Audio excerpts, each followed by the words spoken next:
Arestado ang isang guro matapos itong gamitin ang sariling kapatid at iba pang menor de edad sa malalaswang video. Umabot naman sa karagatan ng paghabol sa isang wanted sa kasong rape. May report si Marisol Abduraman.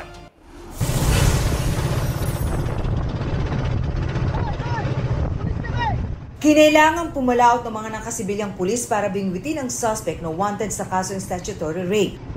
Balik mo yan! Balik mo yan! Balik mo! Ikot mo! Ikot mo, tol! Nadamay ka! Ikot mo! Ikot mo! Tinangka kasing tumakas ang suspect bilang isang beses. Pagdating kasi sa pampang, Diyan ka lang! Huwag ka umupo! Hoy!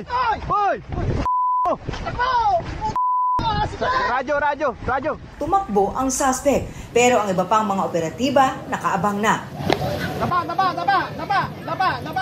Ayon sa Northern Police District, menor de edad ang hinalay umano ng suspect. Yung mga biktima na rin nagbibigay ng tip. Hindi pa nagbibigay ng pahayag ang suspect. Hindi kami gugusin, no?